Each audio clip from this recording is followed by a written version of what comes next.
종교개혁은 개신교에 있어서 참으로 중요한 의미를 가지고 있습니다. 교회의 태동이요, 교회의 뿌리가 되기 때문입니다. 종교개혁의 가장 핵심은 뭐냐면 성경으로 돌아가자는 겁니다. 왜 성경으로 돌아가자고 그렇게 외치며 개혁을 했을까요?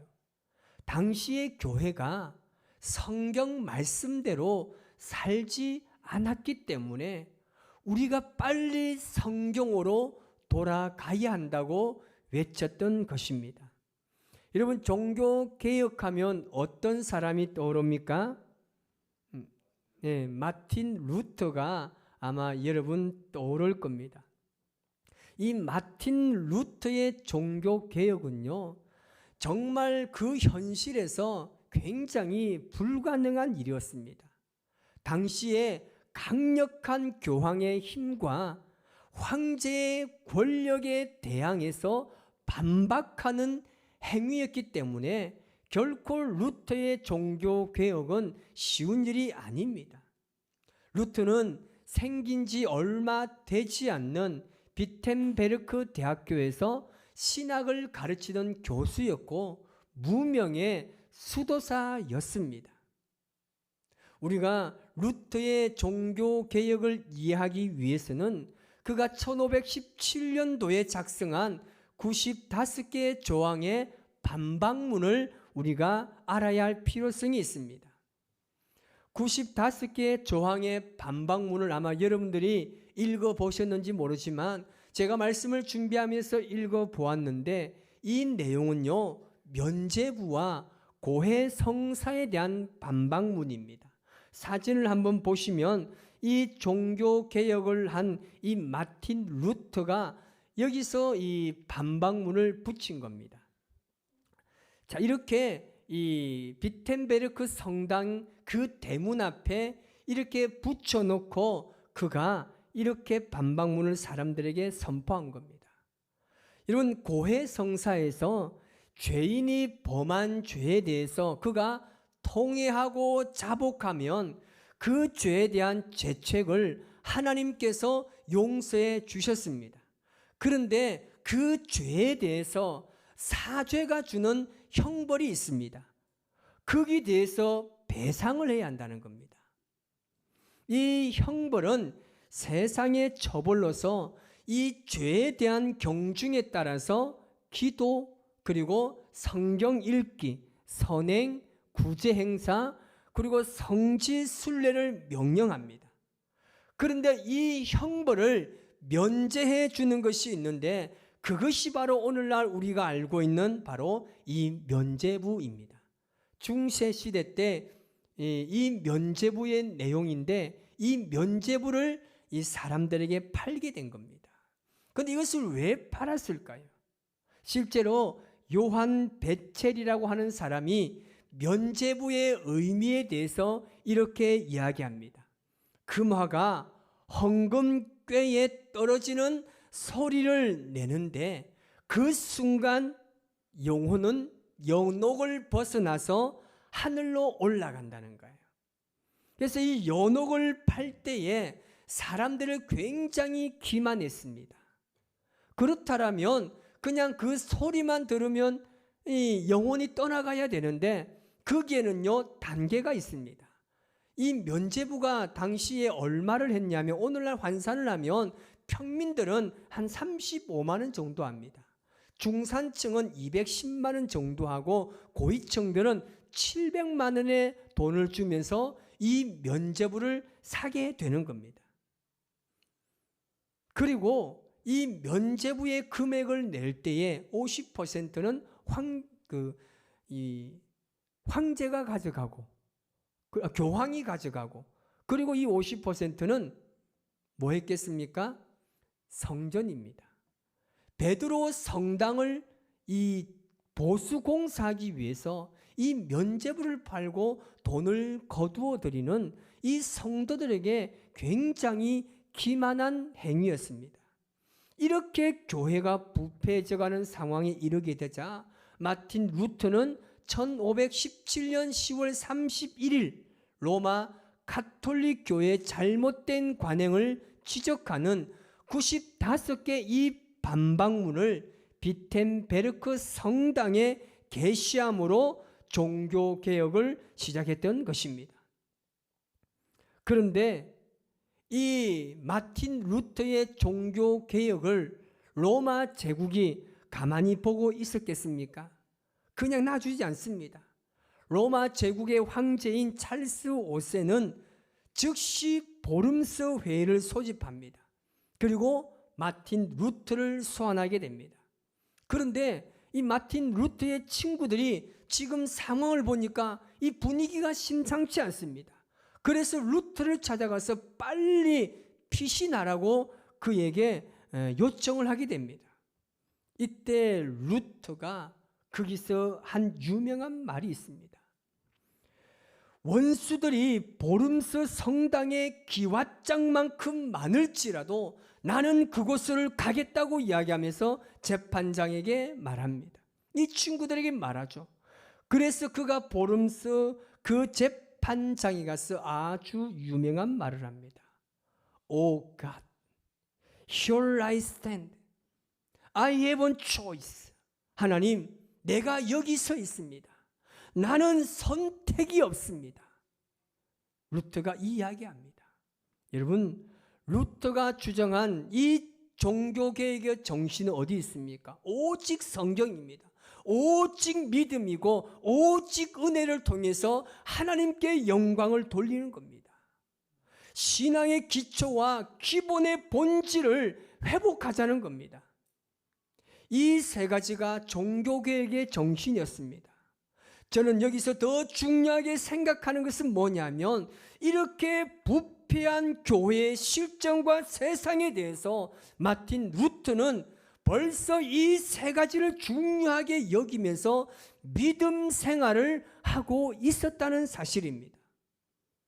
여러분, 성경에서 말하는 개혁은요, 교회이든 개인이든 사회이든 사람의 관점이 아닌 하나님의 관점에서 바라보는 것을 말합니다. 지금까지 사람의 욕심에 의해서 움직여졌다면 이제는 교회와 개인이 하나님의 뜻에 따라 움직이도록 바꾸자는 겁니다. 사람 중심이 아니라 하나님 중심에서 하는 것이 바로 개혁의 시발점이 되는 것입니다. 이것이 세상이 말하는 개혁과 구별되는 거룩한 개혁이 되는 것입니다. 오늘 본문 말씀에 보면 예수님께서 비유를 말씀하시면서 기도하는 두 사람이 등장합니다. 한 명은 바리새인이고 또 다른 한 사람은 세리입니다. 여러분, 기도하는 모습만 봐도 두 사람은 비교가 안 되는 사람임을 우리가 알 수 있습니다. 바리새인의 기도 모습을 한번 보십시오. 자기를 굉장히 의롭게 생각하면서 자신감이 넘치지 않습니까? 한마디로 표현하면 이 말하면 됐지. 내가 이 정도 살았으면 잘 살았다고 그렇게 생각하고 있는 것입니다. 이것은 신앙생활을 이제 막 시작한 사람이 이런 마음을 가지는 것은 쉬운 일이 아닙니다. 그러나 신앙생활을 오랫동안 한 사람에게는 이와 같은 유혹이 찾아올 수 있는 겁니다. 내가 지금까지 몇십 년을 신앙생활을 해왔는데 우리 가문은 몇 대까지 지금 예수님 믿고 있는데 나 정도만 믿음의 삶을 살면 됐지 나처럼 본받으라고 하는 사람들이 적지 않다는 겁니다. 이런 사람들의 눈에는 다른 사람의 부정적인 모습과 잘못하는 모습만 눈에 들어옵니다. 그래서 다른 사람의 잘못을 지적하고 때로는 공격적인 성향을 내비치기도 한다는 말입니다. 바리새인이 실제적으로 그렇게 하고 있습니다. 11절 말씀 보면 이렇게 바리새인이 이야기합니다. 나는 다른 사람들 곧 토색, 불의, 간음하는 자들과 같이 아니하고 라고 이야기합니다. 자신과 다른 사람을 지금 바리새인은 이미 정죄하고 있습니다. 그런데 세리를 보면 그렇지 않습니다. 세리는 내세울 것이 없는 아주 초라한 모습입니다. 자신은 죄인입니다. 자신감도 보이지 않습니다. 하늘을 쳐다볼 수 없을 정도로 혼자 가슴을 치면서 하나님의 긍휼을 구하고 있습니다. 13절 말씀을 우리 같이 한번 읽겠습니다. 세리는 멀리 서서 감히 눈을 들어 하늘을 쳐다보지도 못하고 다만 가슴을 치며 이르되 하나님이여 불쌍히 여기소서 나는 죄인이로소이다 하였느니라. 아멘. 하나님이여 불쌍히 여기소서라고 말합니다. 내가 하나님 앞에 지금까지 행한 것도 없고 내가 자랑할 것도 없고 내세울 것도 없는 나는 정말 하나님 앞에 불쌍한 사람이니 하나님 나를 좀 긍휼히 여겨달라고 기도하고 있습니다. 여러분, 이 두 사람 중에 누가 변화가 절실히 필요한 사람이라고 생각하십니까? 세리입니까? 아니면 바리새인입니까? 여러분 11절과 13절에 보면 두 사람의 기도의 모습이 나오는데 바리새인은 어떻게 기도합니까? 따로 서서 기도하고 세리는 멀리 서서 기도하는 모습을 볼 수가 있습니다. 바리새인은 따로 서서 있습니다. 왜 따로 서 있었을까요? 당신들과 나는 다르다는 의식을 가지고 있기 때문입니다. 자랑할 것 없는 사람들과 자신을 비교하면서 따로 서서 나는 토색도 않고 불의도 않고 간음도 하지 않고 나는 금식도 하고 나는 철저하게 11조도 열심히 드렸습니다. 이렇게 말하는 겁니다. 다르다고 하는 구별의식으로 꽉 차 있습니다. 오늘 우리 젊은 세대들의 이 언어로 하면 도는 물이 다르다는 겁니다. 수준이 다르다는 겁니다. 여러분 세리는 어떻게 합니까? 멀리 서서 가만히 눈을 들어 하늘을 보지도 못합니다. 그가 멀리 서 있는 이유가 무엇입니까? 자신이 없는 거예요. 지금까지 자신이 행했던 그 모든 삶을 보니까 그리고 내가 지금 그 죄 때문에 하나님 앞에 기도하러 왔지만 막상 주님의 말씀 앞에 서니까 기도할 자신이 없는 거예요. 하나님을 대면할 자신도 없고요. 사람들 앞에서 가까이에 갈 용기도 없습니다. 그래서 멀리 서서 가슴만 치면서 하나님의 긍휼을 구하고 있습니다. 앞에도 말씀드렸지만 이 두 사람 중에 누가 변화가 되어야 된다고 생각하십니까? 삶을 바꾸고 변화가 필요한 사람은 바리새인입니다. 바리새인처럼 이런 우울감에 빠진 사람들이 오늘 우리 주변에도 너무나 많습니다. 나는 당신들과 다르다는 거예요. 당신과 나는 수준이 다르다는 거예요. 이러한 자기 과시에 빠져 있는 사람이 있습니다. 이런 자들은 마음을 속히 바꾸어야 합니다. 예수님께서도 이 비유를 통해서 우리에게 이것을 교훈하는 것입니다. 제가 지난 월요일에 이 내연산을 잠시 다녀왔습니다. 여러분 아실지 모르지만 저는 산을 별로 좋아하지 않습니다. 등산을 별로 좋아하지 않아요. 저는 바다만 보면 미치겠어요. 저는 바다를 너무나 사랑합니다. 그래서 산을 별로 좋아하지 않는데 그에 반해서 아내가 산을 너무 좋아해요. 그래서 월요일 가자는 거예요. 갔습니다. 가정의 평화를 위해서 산을 올라갔는데 근데 가보니까 너무 좋은 거예요. 작년에 저희가 우리 교회가 다 같이 갔다 왔잖아요. 그 식당에 찾아서 밥을 맛있게 먹고 산에 올라갔는데 산이 아직 단풍은 물들지 않은데 너무나 아름답고 이쁜 거예요. 근데 올라갈 때는 몰랐는데 내려올 때 제가 이것을 발견했습니다. 사진 한번 보여주실래요? 여러분 이게 뭐라고 생각하십니까? 이 뭘까요? 물입니다. 그런데 물 색깔이 무엇입니까? 새까만 거예요.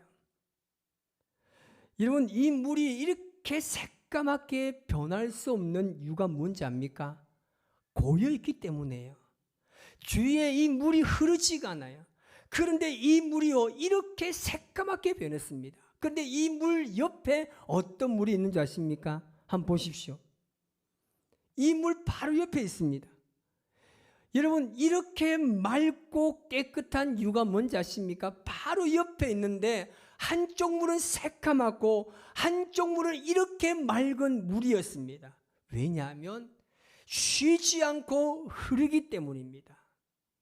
이스라엘 지역에도 이런 곳이 있습니다. 여러분 잘 아는 이 갈릴리 호수를 한번 보십시오. 이것을 보면요, 제일 높은 곳에 보면 헐몬산이 있습니다. 이 헐몬산은 1년 365일 동안 위에 눈이 덮여 있습니다.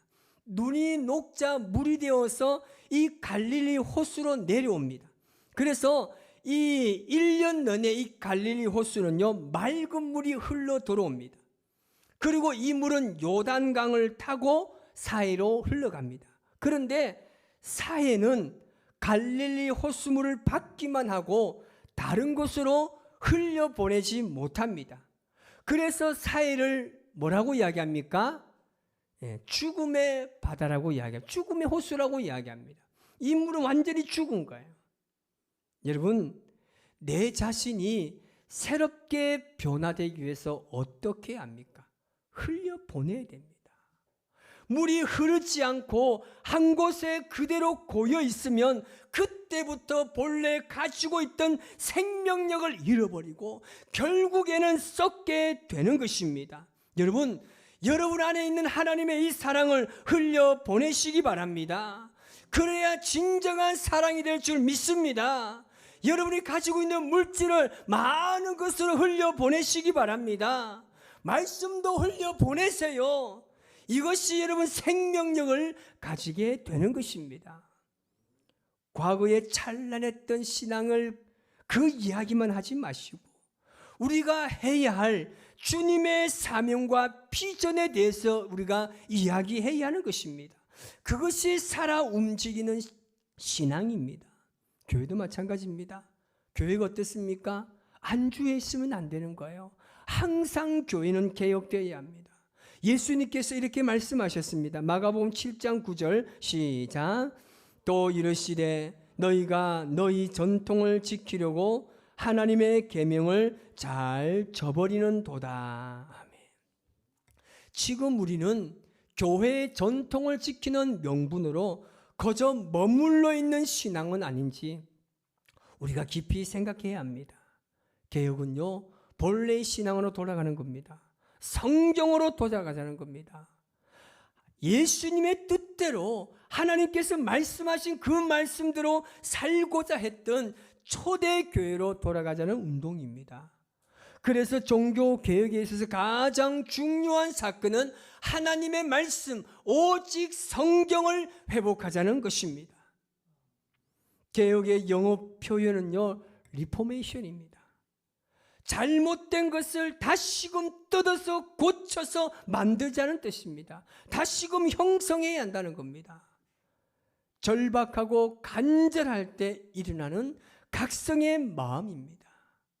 정말 이대로 하면 안 되겠구나. 정말 지금 이 상태로 우리가 신앙의 삶을 살다라면 안 되겠구나. 정말 이러다가 진짜 죽겠구나. 이러한 마음이 들 때 사람들은 이 리폼을 하게 됩니다. 개혁하고 바꾸기 시작합니다. 여러분의 신앙을 리폼하시기 바랍니다. 여러분의 기도의 생활을 리폼하세요. 여러분의 생각과 말과 행동을 새롭게 리폼하시기 바랍니다. 지금 나에게서 변화되어야 하겠다는 것이 과연 어떤 것이 있었습니까? 이제 여러분, 내가 다 안다고 생각하지 마십시오. 내가 판단하는 그 판단만이 맞다고 생각하지 마세요. 바리새인처럼 자신만만히 하지 마시고 세리처럼 겸손한 마음으로 자신의 부족함을 인정하면서 하나님을 더 깊이 알아가는 삶을 살아가시기를 바랍니다. 변화는 그런 사람들에게 일어나는 것입니다. 이제는 여러분들의 삶을 바꾸어야 합니다. 어떻게 바꿀 수 있습니까? 14절 후반절에 이렇게 말합니다. 시작. 무릇 자기를 높이는 자는 낮아지고 자기를 낮추는 자는 높아지리라. 아멘. 사람은 누구나 섬기기보다 섬김을 받기를 좋아하고 자기를 낮추기보다 높아지기를 좋아합니다. 우리 안에 이런 모습이 있다면 이제 바꾸어야 합니다. 말씀을 정리하면서 권면합니다. 여러분, 건강한 교회는 어떤 교회입니까? 어마어마한 교회의 건물, 화려한 조명과 여러 가지 편리의 시설을 갖추고 있는 교회가 진정 건강한 교회입니까? 아닙니다. 교회는 영적으로 건강한 사람들이 많이 모이는 교회가 진짜 건강한 교회인 줄 믿습니다.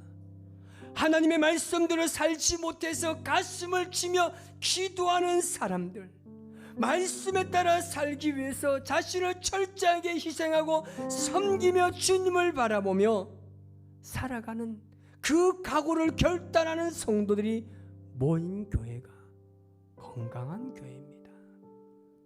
우리 교회가 정말 그런 건강한 교회가 되시기를 주님의 이름으로 축원합니다. 바리새인과 같은 사람이 아니라 세리와 같은 사람들이 많은 교회가 건강한 교회입니다. 자신의 부족함을 알고 최선을 다해서 하나님을 섬기는 사람들, 자신의 인생을 말씀에 따라 살고자 몸부림치며 살아가는 사람들로 인해서 교회는 바꾸어져 갈 것입니다. 그 중심에 저와 여러분이 있는 줄 믿습니다. 우리 모두가 하나님께서 기뻐하시는 신앙의 삶을 살기를 원합니다.